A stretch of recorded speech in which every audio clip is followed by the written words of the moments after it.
मध्य प्रदेश में आज से सभी यात्री बसें पूरी क्षमता के साथ चलने जा रही हैं और इसके लिए सरकार ने सभी सावधानियों को बरतने के सख्त निर्देश भी दे दिए हैं। बस संचालन पर सीएम शिवराज सिंह चौहान ने ट्वीट कर सभी को जानकारी दी है।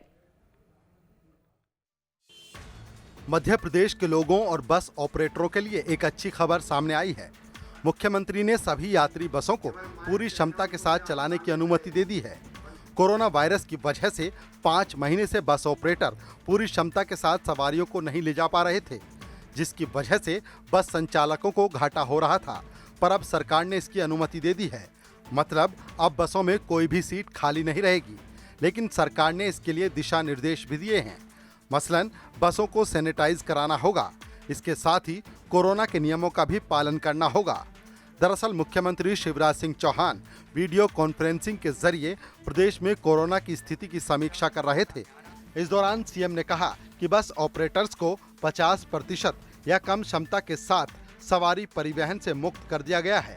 उन्हें कोविड-19 बीमारी की वजह से बसों को सैनिटाइज कराने और अन्य प्रावधानों का पालन जरूर करना होगा।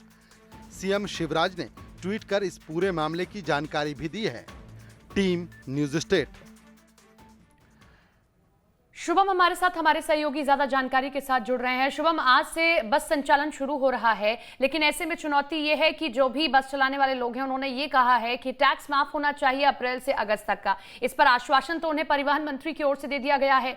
ये भी एक चुनौती है कि अगर ये सहयोग नहीं करेंगे तो कैसे बसें चलेंगी। दूसरी चुनौती ये भी है कि जब मामले लगातार बढ़ रहे हैं, 50,000 के करीब मामले हो चुके हैं, ऐसे में सरकार कैसे सुचारू रूप से इन सावधानियों को बरतते हुए ये बसें चला पाती है, ये सरकार के सामने दोहरी चुनौती है इस वक्त।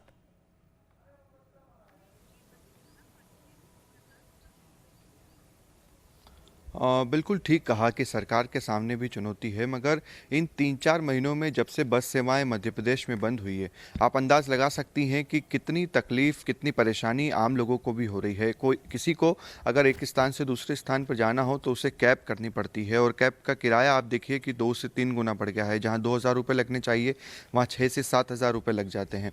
तो अब ऐसी स्थिति में लोग भी मांग कर रहे थे कि कम से कम परिवहन सेवाएँ शुरू होनी चाहिए। और आप देखिए कि अगर ये सेवाएँ नहीं भी चल रही थी तो कई हम देख रहे थे कि ट्रैवलर जो है वो चल रहे थे, उसमें भी कम से कम 30-35 लोग बिठा रहे थे। अब ये ज़रूरी हो गया था क्योंकि कई राज्यों में हम देख रहे हैं कि बस सेवाएं शुरू कर दी गई है, और किसी आम व्यक्ति के लिए भी किसी इमरजेंसी में उसे कहीं पर जाना है। हाल ही में पर्व थे, रक्षाबंधन का पर्व था, तो कम से कम बसें जो हैं वो चलनी चाहिए। अगर जितनी सीटें हैं उतनी सीटों पर भी सवारी बिठाई जाएगी। अगर वहाँ पर खड़ी नहीं रहे तो भी मैनेज हो सकता है। अब चूँकि टैक्स का आपने जिक्र किया है, 70 करोड़ रुपए का टैक्स जो है वो माफ़ करने की बात की जा रही है। 35,000 बसों का ये टैक्स 70 करोड़ रुपए है। प्रति बस के अगर आप हिसाब से देखें तो 20,000 रुपये प्रति बस आता है, और यही मांग काफ़ी महीनों से चल रही थी और ये कहा जा रहा था कि टैक्स माफ़ होना चाहिए। जब हमने बसें चलाई नहीं अगर 3-4 महीनों तक, अब हम सड़क पर नहीं गए तो किस बात का रोड टैक्स फिर दिया जाए। और इसी को लेकर मामला उलझा हुआ था। 50% सवारी के साथ भी सरकार जो है बात कह रही थी, मगर ये नोटिफिकेशन जारी नहीं किया गया था कि अगर 50% सवारी के साथ बसें चलानी है तो क्या फिर उसमें किराया भी दोगुना किया जाएगा अगर हमें आधी सवारी बिठा रहे हैं। मगर इन सब चीज़ों को लेकर सरकार के पास जवाब नहीं था, लिहाजा इसीलिए ये मीटिंग्स चलती रही। कल परिवहन मंत्री गोविंद सिंह राजपूत से भी मीटिंग हुई, उन्होंने भी समीक्षा बैठक की। फिर मुख्यमंत्री शिवराज सिंह चौहान के पास भी ये मामला गया और आखिरकार ये निर्णय लिया गया है कि आज से जो है वो बसें शुरू की जा रही है। टैक्स की जो बात है वो ये सरकार की ओर से आश्वासन दिया गया है कि आने वाले एक सप्ताह में आपका टैक्स भी माफ़ कर दिया जाएगा, मगर आप अभी बसों का संचालन शुरू कीजिए। इस पर विपक्ष ने भी निशाना साधा है कि किस तरीके से बसें चलाई जाएंगी और कैसे कामकाज किया जाएगा, ये देखना होगा। क्योंकि लगातार जो मामले, हम इसका जिक्र बार बार इसीलिए कर रहे हैं कि बसों का संचालन रोका ही इसीलिए गया था कि मामले ना बढ़ने पाए, क्योंकि सोशल डिस्टेंसिंग का पालन करना बसों में बहुत मुश्किल है। अब ऐसे में कैसे सोशल डिस्टेंसिंग का पालन हो पाता है, कैसे लोग मानते हैं, क्योंकि इससे पहले जब हम खबर देख रहे थे आपने ही जिक्र किया था कि ना तो लोगों को उतना ध्यान है और ना ही नेता उतना ध्यान रख रहे हैं। तो कैसे अब ये संचालन किया जाएगा, ये दोहरी चुनौती वाकई है अपने आप में।